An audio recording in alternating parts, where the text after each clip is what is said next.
Welcome to the Nonprofit Report, your update on nonprofit organizations, issues, and leaders. I'm your host, Mark Oppenheim. Today, we're discussing the prevention of child abuse and neglect with special guests, Christine James Brown, President and CEO of the Child Welfare League of America, and Katelyn Brewer, President and CEO of Darkness to Light. So I'd like to thank you both for sharing the work of your organizations today with us, and it's so very important. Thank you for taking the time.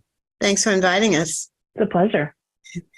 So I'm going to go to you, Christine, but I'll set you up with just sort of an intro with the fact that roughly 3 million children in America are annually reported as neglected or abused. 3/4 are neglected, 16% are physically abused, 10% are sexually abused, and 0.2% are sex trafficked.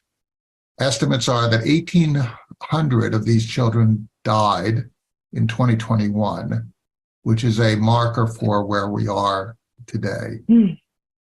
So as a country, we periodically name a month to draw attention to civil society issues, and so April has been called National Child Abuse Prevention Month.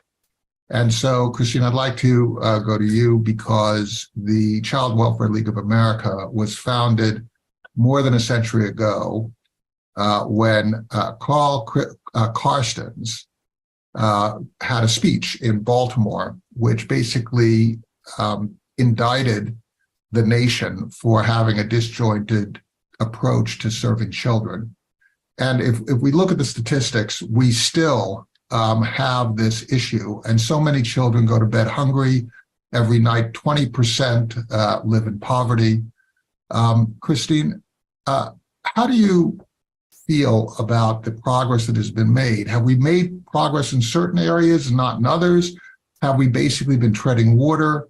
What does the Child Welfare League of America view on what has happened over the years and how the situation has morphed in the last century?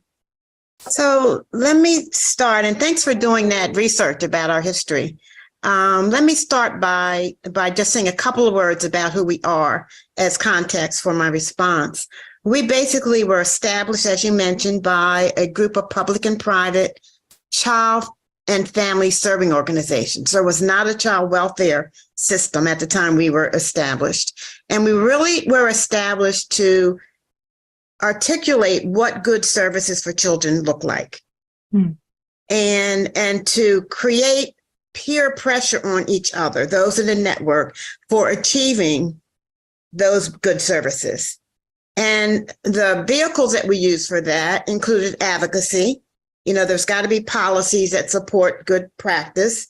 There's got to be training, and there's got to be support for organizations to share innovation. So we have that network of things that we do that only collectively make us a Child Welfare League. We're not just an advocacy organization. The advocacy has to be built on a foundation of research that we do and our connection to the member agencies across the country. And at the time that we were established, as I said, we were just child serving organizations and families. Over time, with CWLA working hard to get a child care system started, a home health care system started, a homemaker service system started, unfortunately, we can see ourselves as part of the issue because all these systems went off on their own, and we focus on those children most vulnerable who were at risk of abuse and neglect. So here we now have a system, and that is what we focus on. But increasingly, we recognize that child welfare is the welfare of children that everybody has responsibility for, and that all systems contribute to. It's right? Intersectionality. What you're saying. Intersectionality, absolutely. Is that if we address these issues as if they sit in isolation from one another, we can never actually Exactly. And we're actually releasing a paper at the end of the month that really is going to push that issue hard.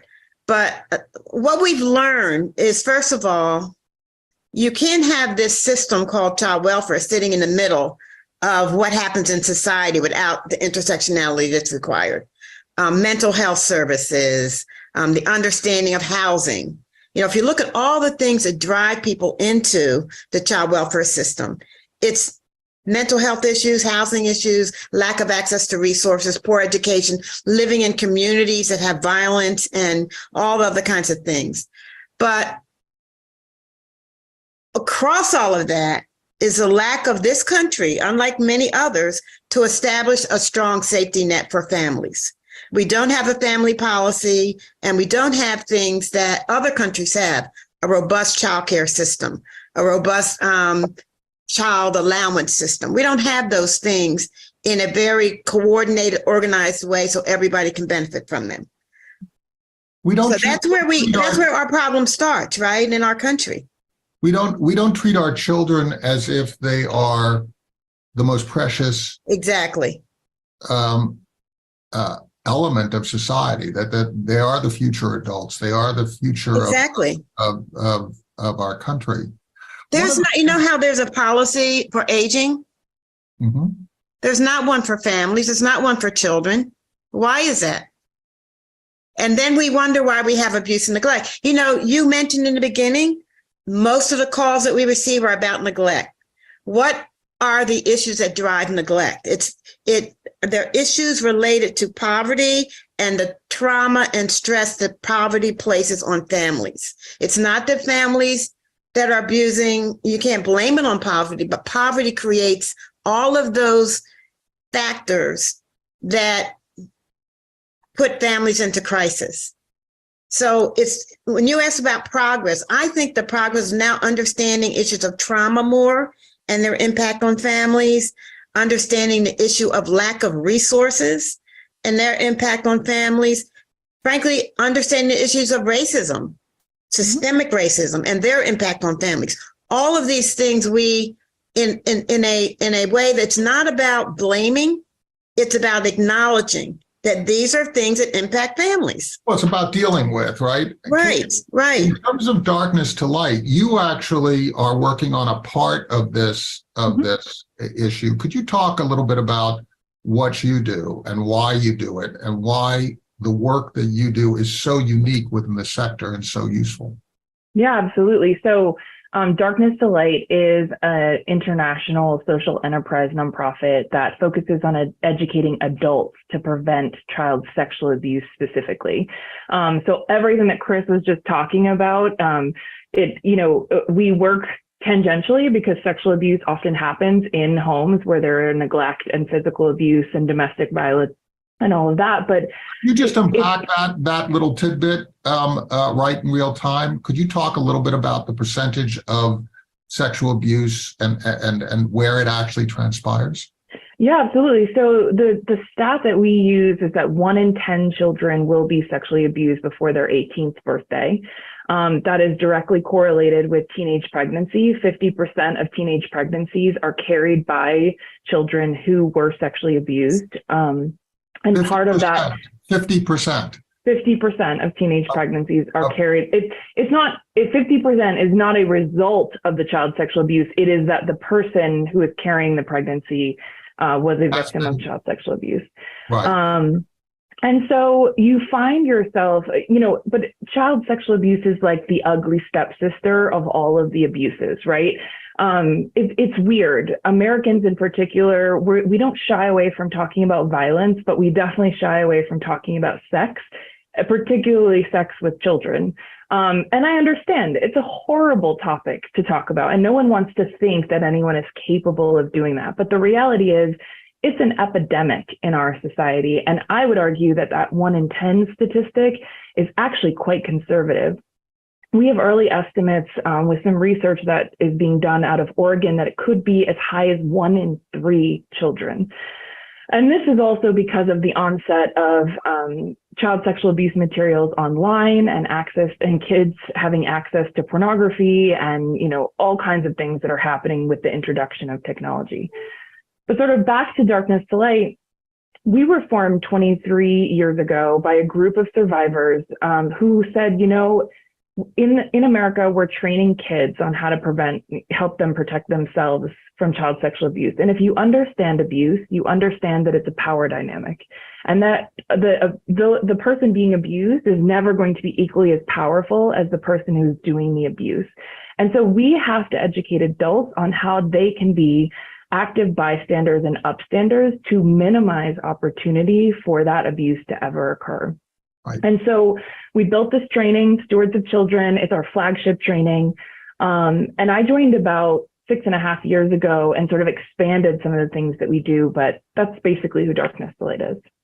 So you're basically talking about that which people try not to talk about because of their own awkwardness, because of, where does it lead, right? They don't know what to do with that emotion, so it bottles up.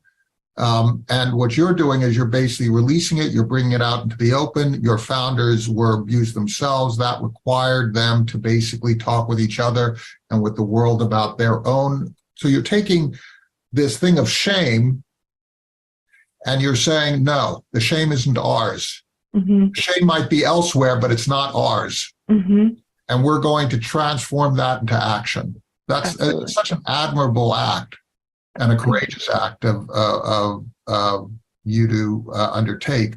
In terms of dealing with some of these attitudes, because if you go back to Chris's organization, the Child Welfare League of America, if you take a look at those early speeches, those speeches were rife with racism, with attitudes toward the disabled, or people who had mental health challenges or learning disabilities that were just so negative. And things are changing in the same way. Sexual abuse hidden under the covers and now being brought to light.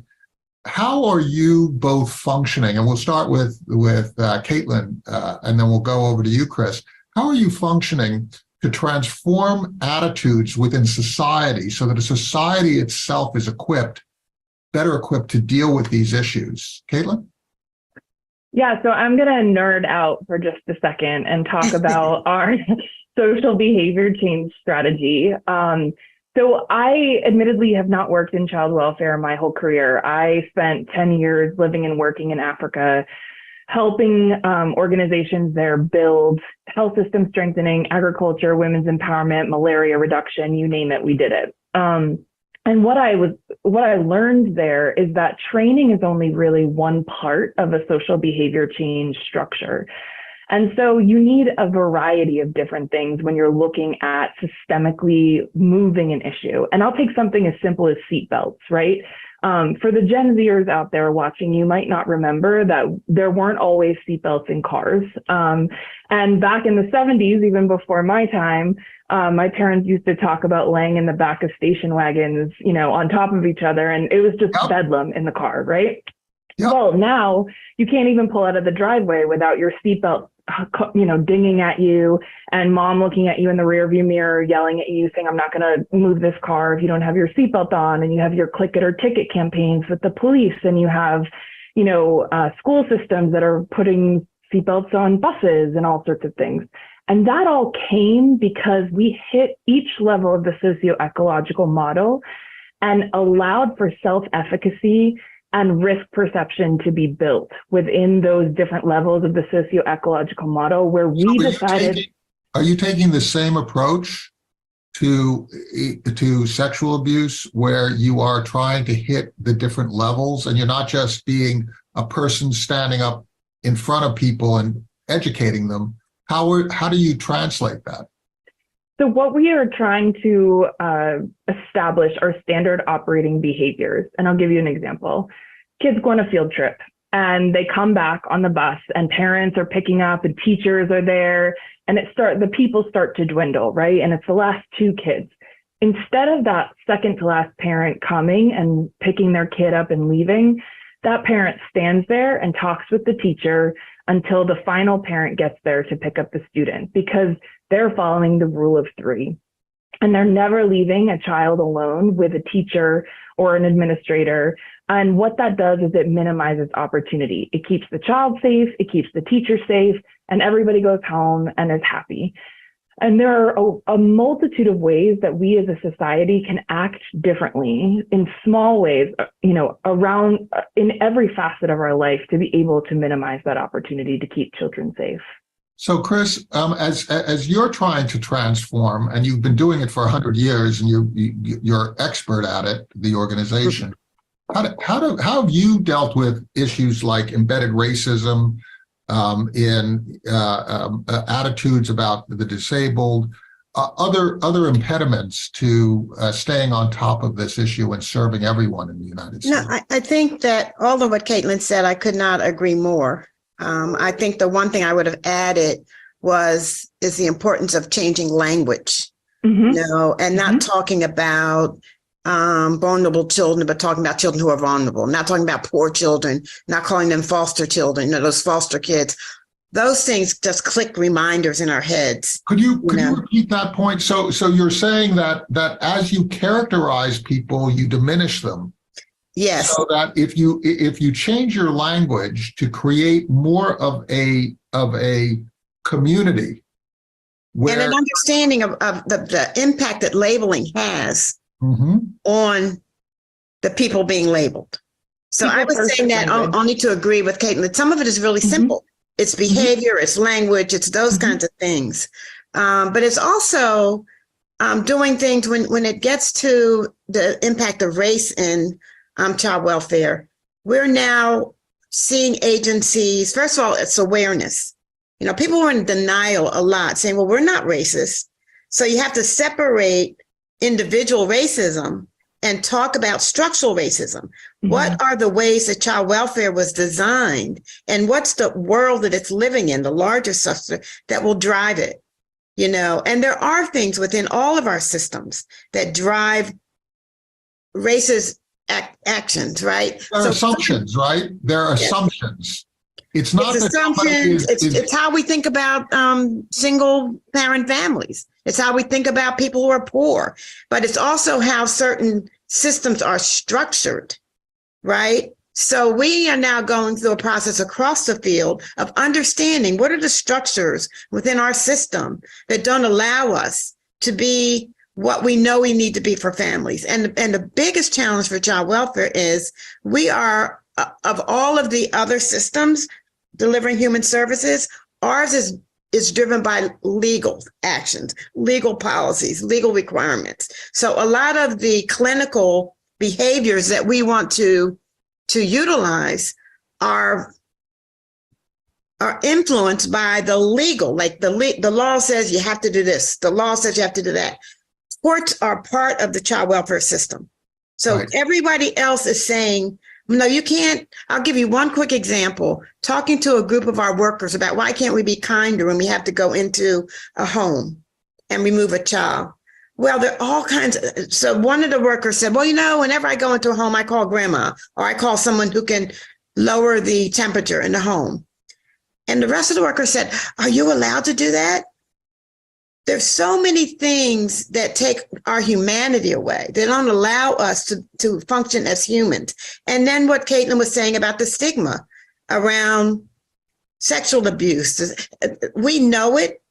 So when we look at risk factors for removing a child, is the uncle living in the house? Right. All these things we look at. So we know it, but we don't say it out loud enough. And I think, Katelyn, the only challenge I've had in my head thinking about the change in behavior with seatbelts is that people don't see themselves as potentially being a victim of sexual abuse or any kind of abuse. They don't see it, but they can see it, in a car, right? So somehow, and one of the ways in child welfare that we're kind of helping people understand families that are fragile is kinship. Almost everyone for a week or sometime has had to go to a relative to be cared for because mom was in the hospital or dad was out of work. I know for myself, it happened frequently throughout my life, right? By our saying that kinship has to be a better option in child welfare, more and more people are understanding, okay, I thought it was those people that were having trouble. and that we're responding to the tensions in their lives. But it's all of us. And if we don't happen to have a neighbor nearby or a relative nearby, we could end up, right? So I think that foundational thing with seatbelts that we have to work on harder in child welfare is how universal is the issue, and how many people are going to be helped by that, by wearing seatbelts. I want to talk a little bit about this theme of changing attitudes on the one hand and bringing things out into the open on the other. If we look at the debate that is going on today, there is a desire to not deal with certain things, which you find in every community, right? Katelyn called it out in terms of sexual abuse. But it's also in different communities not dealing with our history on race and not even teaching it, making that illegal, not actually looking at poverty. Right. Whenever I was in a neighborhood the other day. Whenever I'm in a neighborhood, and I see, and I walk a lot, and I see a homeless encampment, I walk through the homeless encampment because I want to understand what is going on in the neighborhoods that I'm serving, right? And that's a choice because of the sensitivity that people like yourselves bring to me. You have to kind of get involved and open your eyes rather than stay in your safe space. Right. Right. How do we encourage people to, first of all, have compassion for others? For example, your founder, Chris, well-intentioned as that group was, they had attitudes that today would be condemned across a very broad swath. So how do we give each other a break so that we can each make a positive contribution, but also allow the other to be educated? Like people have given me a break and allowed me to become more educated, and I still have a lot of education to go through. How do we deal with that in a society where we can get everybody engaged in a positive way as opposed to a condemning way, Chris? So, I think we have some type of challenge going on in this country right now that we can't talk about the things that impact our families and children.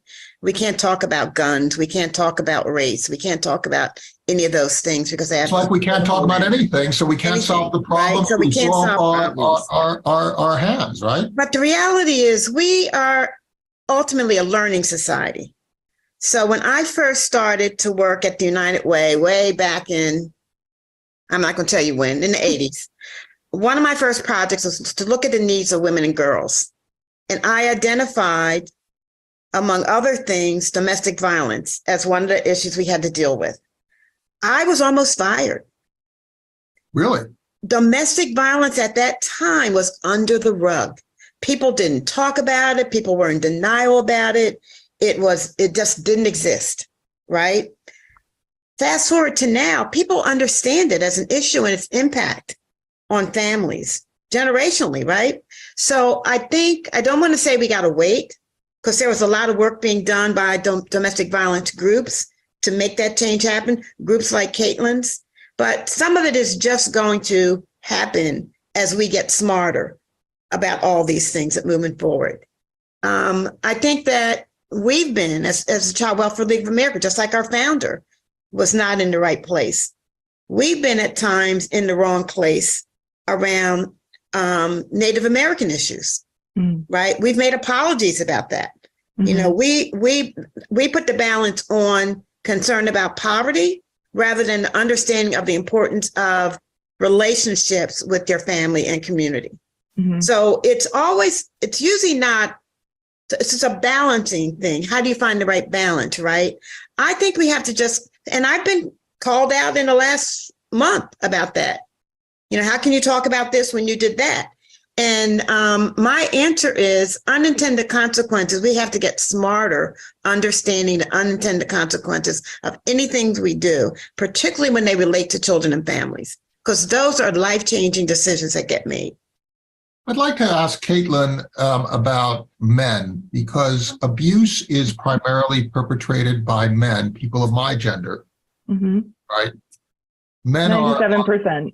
are so responsible for this. Do we have to help men change their attitudes? And I mean across the board. I mean my attitude personally, my attitude today.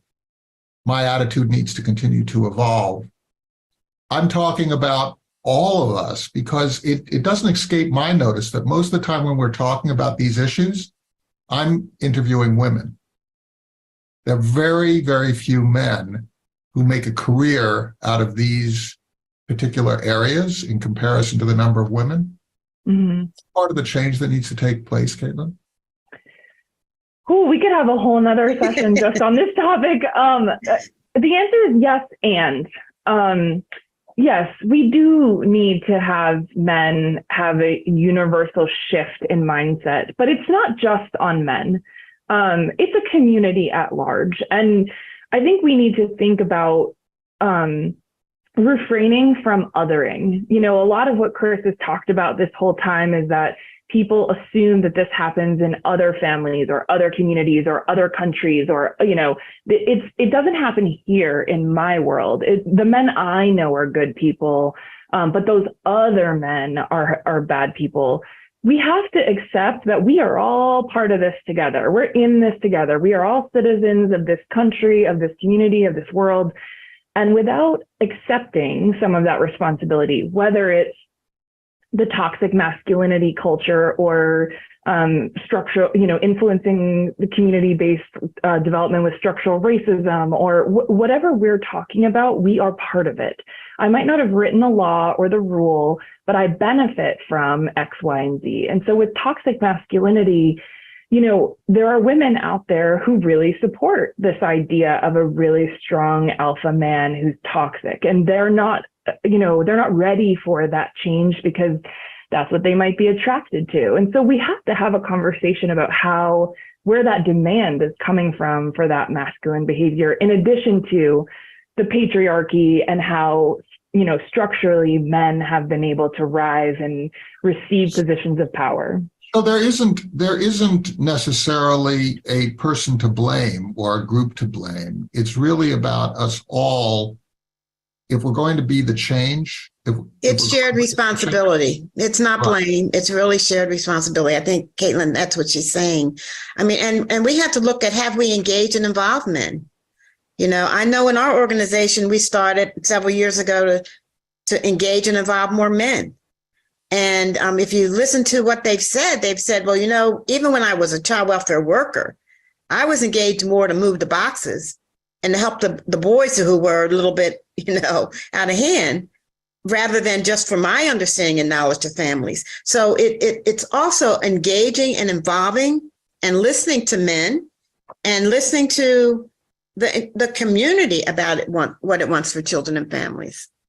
You know, we're not going to change toxic masculinity without the involvement of men. It's not going to happen. And I think we ourselves have, you know, I know a lot of people that would be suspect of a male social worker. Why do you want access to children, you know, because of the race? And so it's sort of this double-edged sword. And again, I'm not saying that the stats aren't reality. They are. 97% of sexual assault is committed, or abuse is committed by men. But that doesn't mean that, you know, it isn't all of our problem to solve. You know, one of my great heroes, Cecil Williams, was talking about in one of our interviews the idea of mutuality, and he was talking about his relationship with his wife, Jan Mirikatani. But I think what they both were talking about was something bigger. Mutuality, meaning mutual respect, giving each other space, listening to each other, even if you don't necessarily agree, understanding the other person's point of view. Mm-hmm. And never stopping this sort of compassionate engagement, this very energized compassionate engagement. And that's really what you're both talking about is coming to grips with your history, coming to grips with yourself and your need to change. You're really talking about mutuality in a really grand way. You know, one of the examples of this where it's been successful that I've seen is in South Africa and Zimbabwe during the height of the HIV/AIDS epidemic.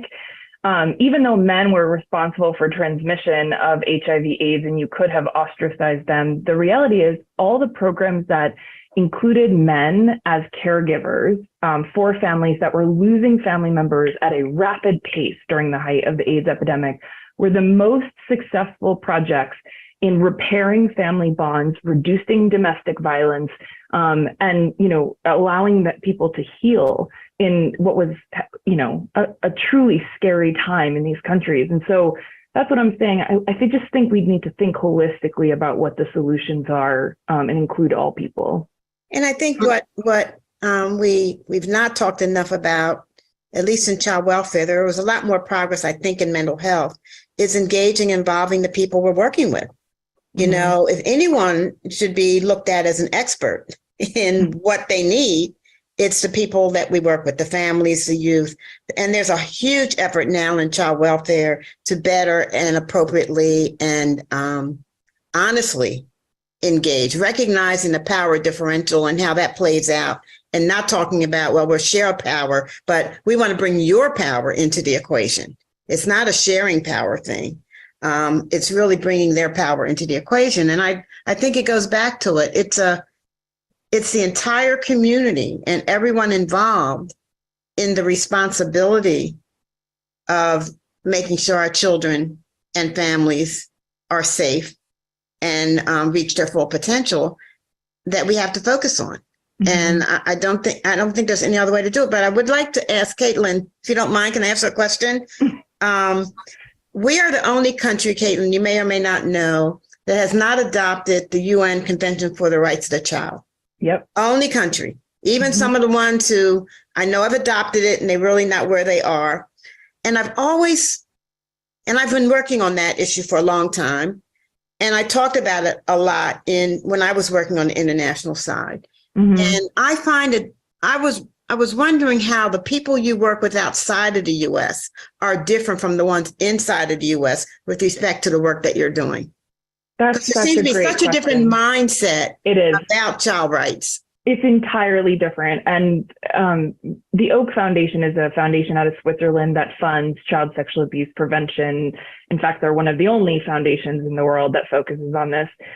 And they brought a group of international folks together that do similar work to Darkness to Light in London. And the feedback all of the American organizations got at that session was that we do not put the child first enough. It's always adults talking about what the child needs versus children telling adults what they need.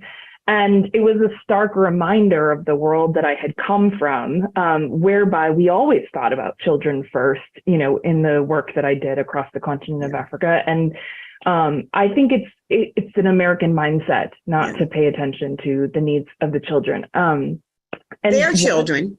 Yes. People pay attention to their children. Yeah. Maybe their neighbors, but not too much further. And that's not a good thing. That's why I think we got more to figure out, how do we break that? Well, and the legal system does not take child testimony as actual evidence. So when you're talking about child sexual abuse being, you know, brought through the justice system, you can't even take a child's testimony, you know, as proper evidence for their own victimization. It's insane. So, you know, thinking through how our legal system treats children in and of itself is a huge priority of the federal advocacy that we need to do. Well, I think that what you both pointed to, and it's a great wrap-up thought, is that all we need to do is place children at the center of our social compact, so that every child is our child.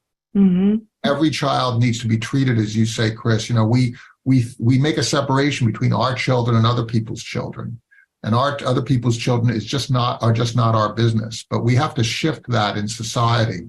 And if we do that, everything else follows, right? The intersectionality follows, the legal system follows, the care follows. Christine James Brown, President and CEO of the Child Welfare League of America, and Katelyn Brewer, President and CEO of Darkness to Light. Please thank your staffs, your board members, your funders, your community, your clients as well. Your clients are, as you said, Chris, they are part of the solution. We ought to listen to the expertise that people who have gone through these experiences have, and adjust the systems to meet their needs. Thank you so much. Thank you for having us.